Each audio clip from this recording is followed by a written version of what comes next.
extremely well this evening, and I hope you're in the mood for some paranormal encounters. Now tonight is going to be 2 paranormal Reddit stories and 2 stories that were sent to me by a subscriber named Brandon. So sit back, relax, get comfortable, get cozy, and get ready to be spooked. Now with that being said, and of course as always without any further ado, let's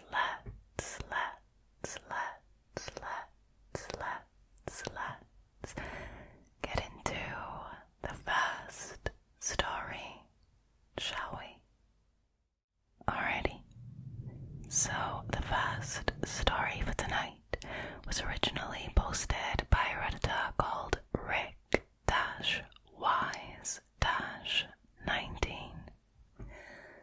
This story is called Something Was Watching Me. I'm an 18-year-old guy living in the northern part of a Great Lakes state, and I am pretty familiar with the local mythology, but I still don't know what I encountered that night. A few weeks ago, I spent the night at my girlfriend's house. We decided to have a bonfire to enjoy the nice weather. It got pretty late, and my girlfriend went inside to bed. Her brother, let's call him James, and I stayed out by the fire, just talking. We got into discussing paranormal stuff and local legends, like Bigfoot, Dogman, Thunderbird, and Skinwalkers. Our conversation was interrupted by a scream coming from the woods across the street. At first, we found it funny, thinking it was just a coincidence given our topic. We assumed it was a bobcat, a mountain lion, or a fox, and returned to our conversation. But then we were interrupted again, this time by a much raspier, guttural screech that seemed to come from all around us at once. Now, this time we grabbed a flashlight and pointed it towards the woods across the street, but we saw nothing. Now we were genuinely alarmed. We sat there alert, with the flashlight ready. A few minutes passed and we heard another sound. This time it was a far deeper pitched scream, along with what sounded like a yell for help. We got up and went to the porch, but all was quiet once again. As we walked back to the fire, another scream came, and my ears started popping and ringing so loudly that I got lightheaded and had to sit down. The next thing I saw was James passing out right in front of me. He woke up soon after and managed to get up. I shone the flashlight into the woods once more, and this time I saw a silhouette of what looked like a man crouching and slinking back into the forest. Oh hell no. That was enough for us. I mean, I can't exactly blame you. Shaken, we decided to head back inside and go to bed. That night, my dreams were filled with visions of me alone outside, hearing the screaming and walking into the woods. I've had the same dream a few times since then.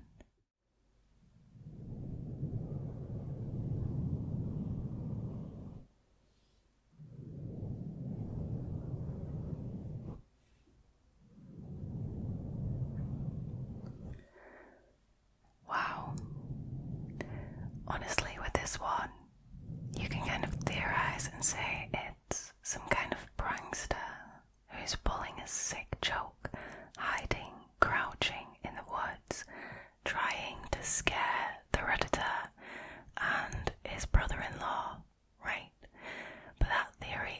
go so far because, I mean, it doesn't make sense anymore when you get to the point where the screams get so loud and disturbing that they have an effect on both the Redditor and James. And I'm not talking like it scares them, but James actually passes out and the Redditor gets this ringing in his ears to the point where he feels lightheaded and has to go sit down. Like that. That is some creepy, creepy shit. And I can't explain it. I definitely can't explain that away. Jesus Christ, no wonder the Redditor is having recurring nightmares about this. I mean, that is traumatizing. Honestly.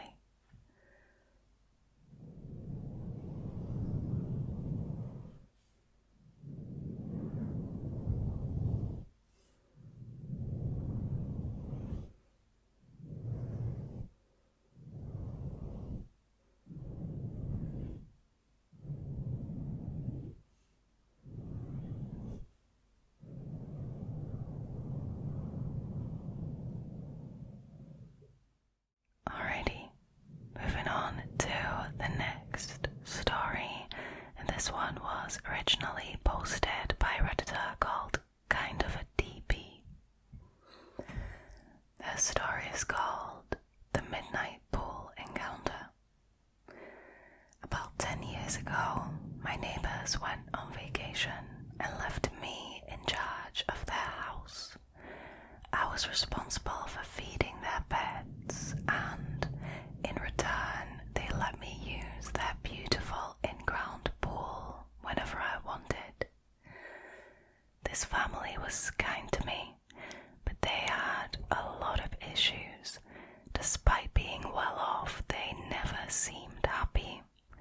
The police were often called to their house. The dad was having affairs.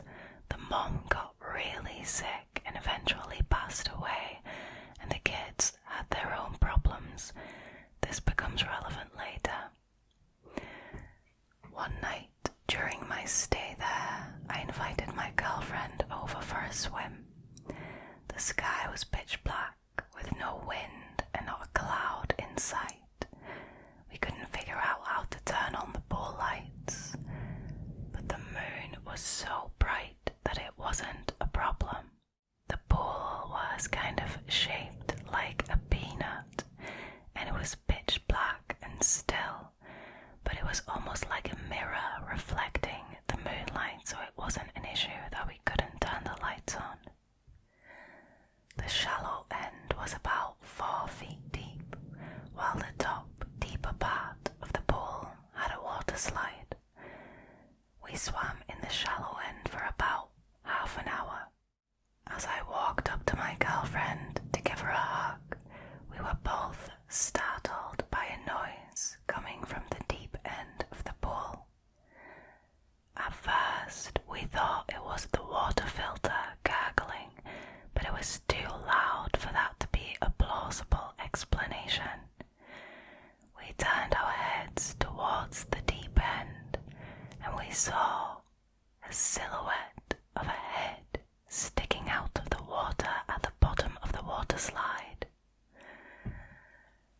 It was all black with no features, shaped exactly like a human head with a neck extending under the water.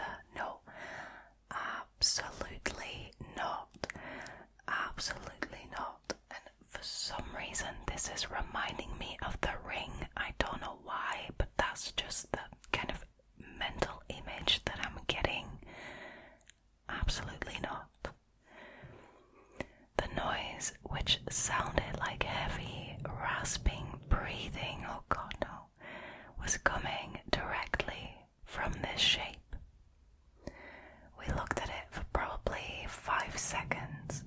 The visual was disturbing to say the least, but the hardest part to explain was the gut-wrenching feeling we both experienced. It made every hair on the back of my neck stand up. We felt a deep a sense of evil, as if something was terribly wrong. Yeah, there is a creepy head in the deep end of the pool. Run, right? So we felt a deep sense of evil, as if something was terribly wrong and we needed to leave immediately. Good idea. Later, my girlfriend described feeling the exact same way. I can imagine. We looked at each other in confusion, then back at the head, and in that split second, it was gone. We were crouching in the pool, and we stood up to see if someone had gone underwater to hide, but there was no one else in there with us. There were no waves, no ripples in the water, nothing, just the moonlight on the still surface. We slowly got out, grabbed our towels, and ran back to my parents' house across the street. My girlfriend talked about it for about 10 minutes that night, and then refused to bring it up ever again. The family continued to spiral downward until they eventually divorced and moved out. A new family moved in and has seemed fine and drama-free ever since. I've always wondered if there was an entity attached to that family causing all their troubles.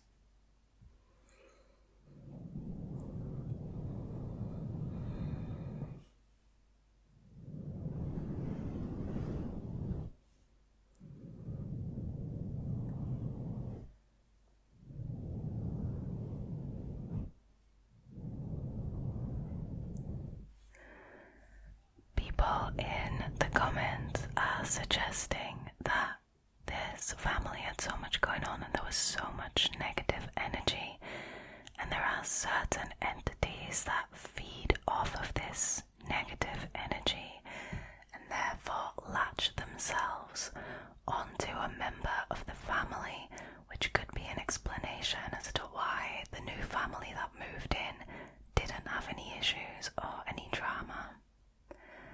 But honestly, I am more concerned about the head in the water. Like, that is, no. Try to imagine that for a second. Just try to get the visual. Just minding your business with your girlfriend in a cool peanut-sized, no, not peanut-sized, peanut-shaped pool. I'm leaving that in there for you guys. I'm not going to edit that out. Just minding your business in a peanut-shaped pool, and then all of a sudden you hear rasping, breathing, and then on the other side of the pool there is just this creepy head sticking out of the water under the slide. Absolutely not. That is nightmare fuel. That is nightmare fuel. And honestly, I can't blame the girlfriend for not wanting to think about that encounter ever again. I'm sure it has left a lasting impact on both of them. I mean, that is something that you can never unsee. That is an image that is going to stick with you for the rest of your life.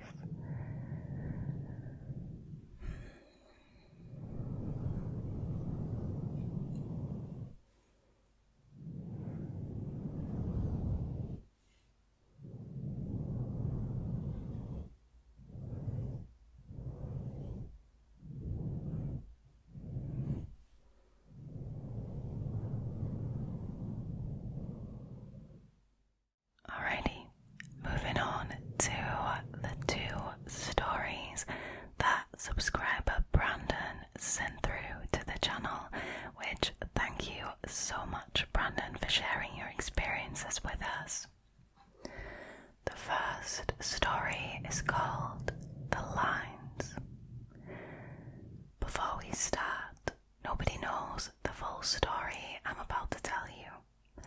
Some people know snippets, some people know nothing at all.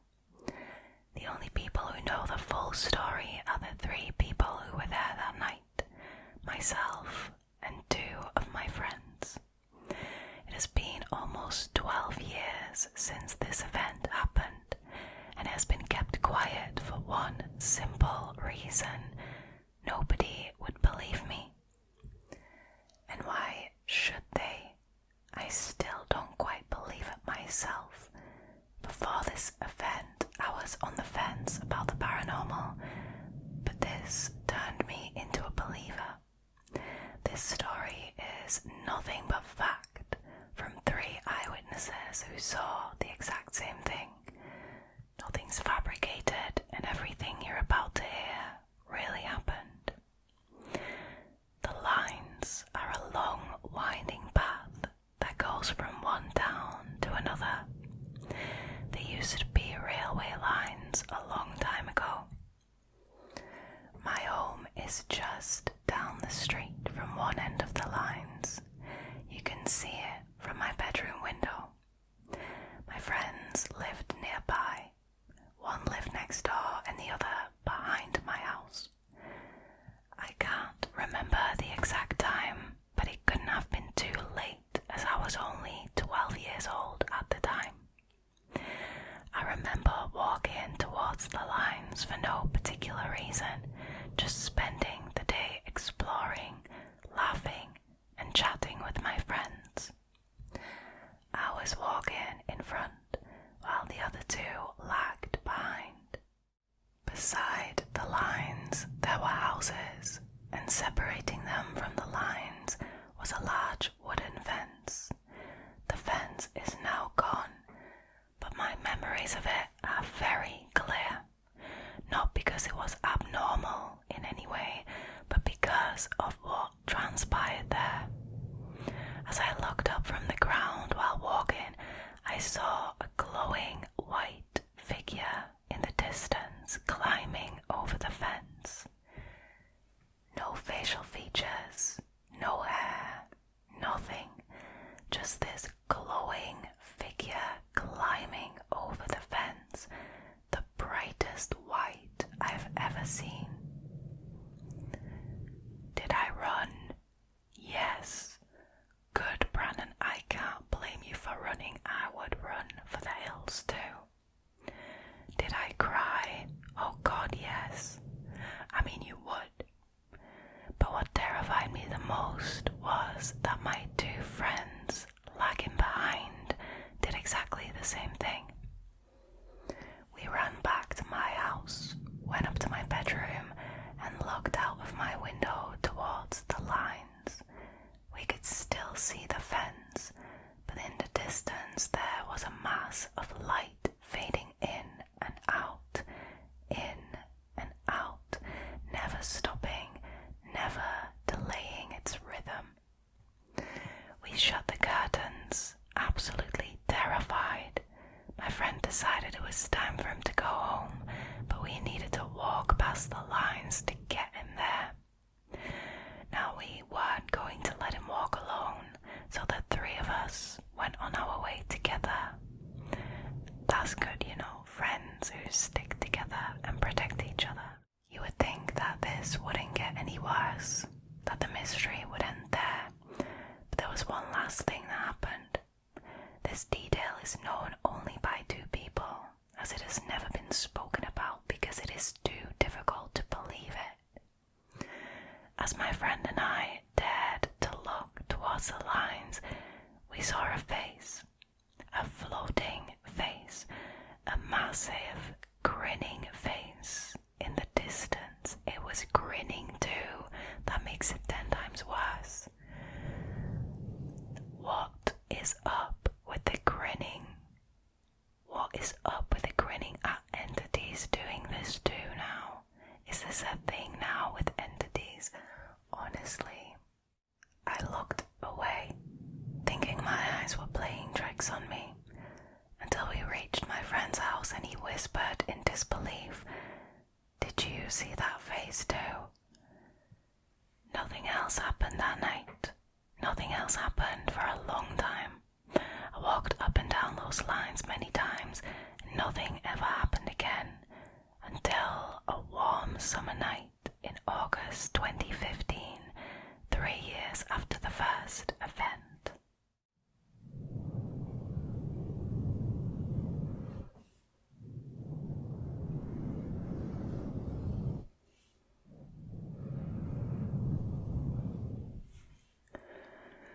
Wow. Honestly, Brandon, to go through something like that at 12 years old and to then dare to go back and walk along the lines again after that's just happened to protect your friend, that is unbelievable, and that must have been incredibly terrifying. And I feel like Brandon keeps saying like the most terrifying thing to me was that my friends had the exact same reaction, because he was probably thinking, I'm seeing things, I'm imagining things, this is not real. But then the fact that his friends reacted in the same way made it real to him, like confirmed that it was actually happening. I can't imagine how terrifying that must have been for anyone, but especially for a 12-year-old boy. Mental. Now let's go to the warm summer night in August 2015. Alright.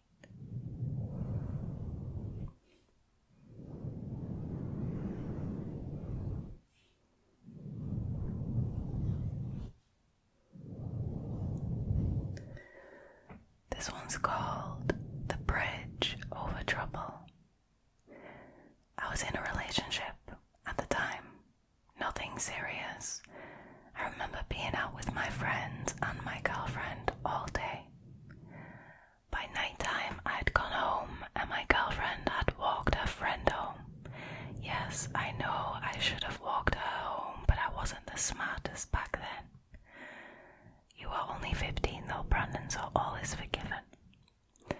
I remember sitting on the floor with my laptop playing The Sims or something like that, and charging my phone, which was at about 80%. I received a text from my girlfriend asking if I wanted to walk her home. I said yes, immediately put on my shoes and my coat and headed out. I knew she was walking down the lines to get home, so I was walking towards the lines and up the bank to get to them. It was pitch black, no light at all. The moonlight couldn't get through because of the trees hugging the pathway. I gulped, remembering that she was down there by herself. I walked into the darkness. My phone's flashlight helped, and after walking for 5 minutes, I felt at ease. I could still hear nature sounds around me and rustling in the bushes, probably a fox. Now, to get home, my girlfriend needed to climb some steps leading to a bridge that runs over the lines to a road. This bridge is about halfway down the lines. You can't see it right away. You have to walk around a bend for it to come into view. I tried texting my girlfriend to see where she was, but the signal was terrible. As I walked around the bend and the bridge came into view, I noticed a bright light under it. I thought that it was my girlfriend with her phone's torch lit, but an inexplicable sense of dread washed over me. I stopped dead in my tracks and stared. The woods became extremely quiet. You could hear a pin drop. The longer I stared at the light, the more it looked like it was moving towards me. Then I blinked and it jumped back under the bridge. I can't describe the dread. It was the strangest thing I've ever felt. Eventually, I turned around and walked back around the bend away from the bridge. I grabbed my phone, hoping beyond hope that my girlfriend had texted me back, but I saw that my phone was dead. How could that be? How was this possible? I had only been gone for 15 minutes tops, and my phone had been when I left the house. There was nothing I could do. I walked home, I plugged my phone in, and when it had a little bit of battery life, I turned it on. I had received a text from my girlfriend saying she was home. I let out a sigh of relief and asked if she had been waiting under the bridge with her torchlight on. She said she hadn't, but her phone had died and she had just plugged it in herself. Alright. These experiences have stayed with me, and to this day I still can't fully explain what happened.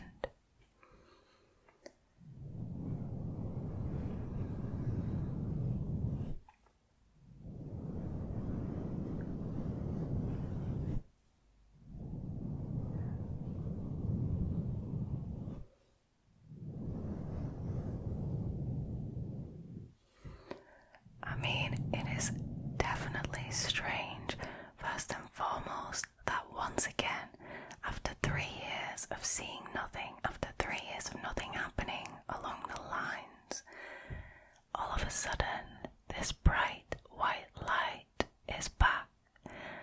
I mean, I'm assuming that this is the same light that Brandon and his friends saw 3 years previously, or something similar at least. But the phone battery's dying. I mean, that is something else. I can't explain that one away. Like, the fact that it happened to Brandon's phone and he knew for a fact that it was on 80%, and it also happened to the girlfriend's phone. Something or someone wanted them to not be able to find each other is my guess. I am really glad that in both of these situations, Brandon and his friends and his girlfriend stayed safe, that they made it home safely. But I can imagine that these kinds of experiences that you can't explain, that they stick with you. You think about them a lot, right? Because there's always this part of you that wonders, was I imagining this? Like, because you can't explain it, you're always wondering whether you were just making it up, or whether your mind was playing tricks on you. Wow, this honestly must have been terrifying. Thank you so much, Brandon, once again, for sharing your stories with the channel. To all of you watching, by the way, if you have any creepy experiences, any creepy encounters of your own that you would like to share with the channel, paranormal or otherwise, you can always send me an email. You can find my email address in the channel info.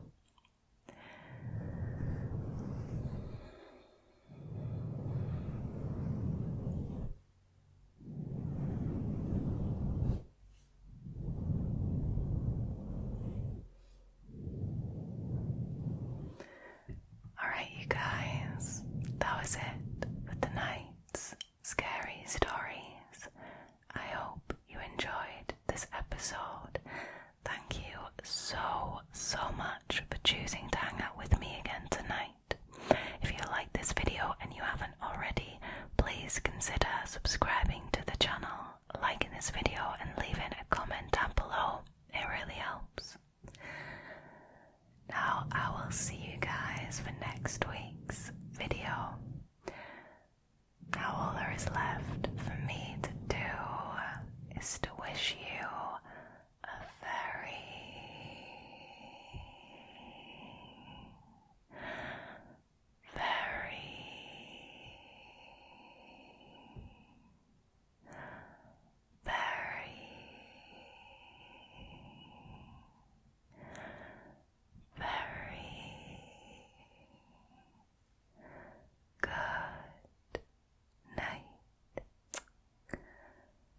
good night. Sleep well, sleep well, sleep well, sleep well, sleep.